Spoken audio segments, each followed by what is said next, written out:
তুমি হেডমাস্টার ছিলে, 70,000 টাকা তোমার বেতন, তুমি বাড়িতে বসে বসে এখন 35,000 টাকা বেতন খাও, তবুও ভালো তুমি এই স্কুলে হেডমাস্টার হয়ে আর সর্বনাশ করো না। কারণ তোমার বুদ্ধি কমে গেছে, তোমার বয়স 60 বছর। সরকার বুঝতে পেরে ওকে বাড়িতে পাঠিয়ে দিয়েছে যে ওর বুদ্ধি কমে গেছে। আর আমাদের জনগণ এত বড় বোকা, এই বুদ্ধি কমে যাওয়া মানুষের হাতে মসজিদ মাদ্রাসার বড় বড় খাতা ধরিয়ে দিয়ে বলেছে তুমি সভাপতি হও, তুমি কেসিয়ার হও চাচা। এখন তার স্কুলে যাও না। এই সমাজে মাদ্রাসা মসজিদের জীবনে কোশ্চিন কালেও এই মমতাজুল ইসলাম বলছি কোনো 10 পয়সা উপকার হবে না। মাদ্রাসার শিক্ষা ব্যবস্থা, মসজিদের মুসল্লি, মসজিদের বিল্ডিং, কোরআন হাদিসের দার্স কখনোই বয়স্ক মানুষদের দিয়ে হতে পারে না। মুহাম্মদ সাল্লাল্লাহু আলাইহি ওয়াসাল্লাম নবী হওয়ার আগে শিক্ষা দিয়েছেন, সমাজ পরিবর্তন করার জন্য তিনি সর্বপ্রথম ইয়াং জেনারেশনদেরকে কাজে লাগিয়ে হিলফুল ফুজুল নামক সংগঠন তৈরি করেছিলেন যুবকদেরকে নিয়ে। আমি মমতাজুল ইসলাম উত্তর 24 পরগনা থেকে এসে আপনাকে বলে দিয়ে যাচ্ছি, সমাজের যদি পরিবর্তন যদি করতে চান, যুবক ছেলেদেরকে নিয়ে সমাজ পরিবর্তন করুন। কি বললাম বুঝলেন? যুবকদেরকে নিয়ে। ওর হাতে এত বড় খাতা কিসের? ও তো নিজেই হিসেব ভুল করে, ওর বুদ্ধি কমে গেছে, চোখে কম দেখে, চশমা লাগাতে হয়। তাদের দিয়ে সমাজ পরিবর্তন করা সম্ভব।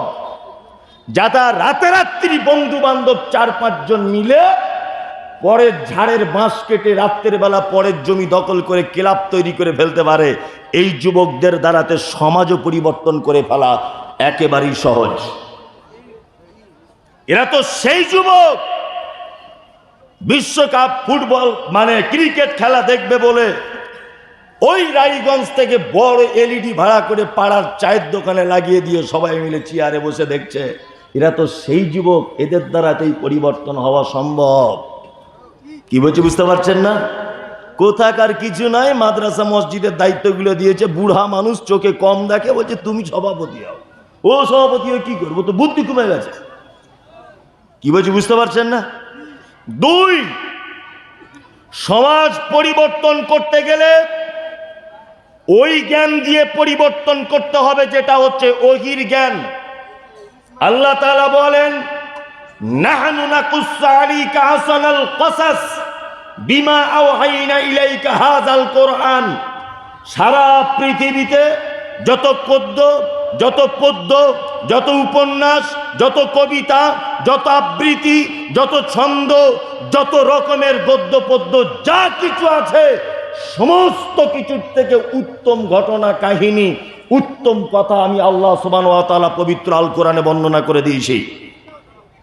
তার মানে বোঝা যায় যে একটা জাতি, একটা গ্রাম, একটা পরিবার পরিবর্তন করতে গেলে কোরআন দিয়ে পরিবর্তন করা সম্ভব।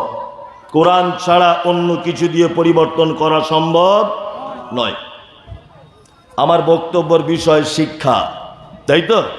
এবার আপনাকে বলছি, শিক্ষা আর বিদ্যা, আমি বাস্তববাদী লোক, এটা আপনাকে বলে দিলাম। কি বাদী? বাস্তববাদী লোক। আমি কিছু বাস্তব কথাবার্তা বলি। 1, শিক্ষা আর বিদ্যা। আচ্ছা বলুন তো, এই দুটো জিনিস এক না আলাদা? আলাদা। বিদ্যা কাকে বলে? এই দেখুন দেখায়, ওইখানে তোর দাদির কবর, ডালিম গাছের তলে 30 বছর ভিজায় রেখেছি 2 নয়নের জলে। ওইখানে তোর দাদির কবর, ডালিম গাছের তলে 30 বছর ভিজায় রেখেছি 2 নয়নের জলে।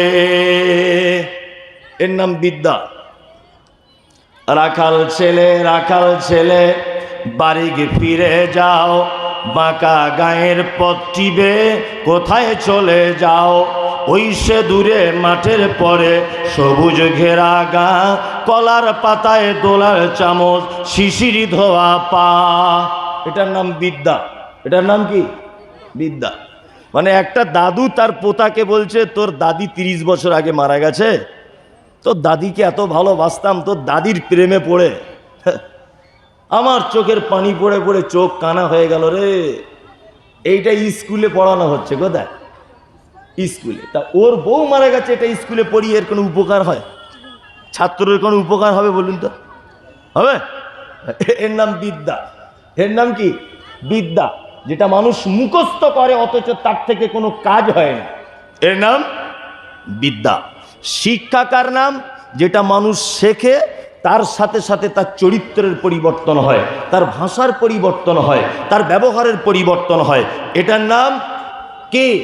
শিক্ষা। ওই জন্যে পৃথিবীর সব মানুষ শিক্ষিত হতে পারে না, বিদ্বান হতে পারে। কি? বিদ্বান হতে পারে, শিক্ষিত হতে পারে না। এইবার আপনাদেরকে একটা কথা বলছি, শিক্ষা দুই প্রকারের। কয় প্রকারের? দুই। এক হচ্ছে দ্বীনি শিক্ষা, আর একটা হচ্ছে দুনিয়াবী শিক্ষা। কি বললাম বুঝলেন? আচ্ছা, বর্তমানে আমরা কোন শিক্ষার প্রতি আগ্রহ বেশি? কি? দুনিয়াবী, তাই না? হ্যাঁ। এখানেও সমাজের কিছু রোগ আছে। আসলে মানুষ তো খুব চালাক, এখন মানুষ সবকিছু হিসাব করতে শিখেছে। শেখেনি? সবকিছু হিসাব করছে না? হিসাব করছে। হিসাব করে না শুধু পাগল।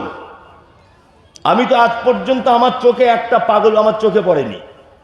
এই রাস্তাঘাটে যত লোক ঘোরে, মানে পো পো করে ঘুরছে, যারা গায়ে নোংরা, বড় বড় হাতের নখ, বড় বড় গোপ, লোকে বলে পাগল। আমি একটা পাগল দেখিনি। আরে পাগলটা পয়সা চায় কেন?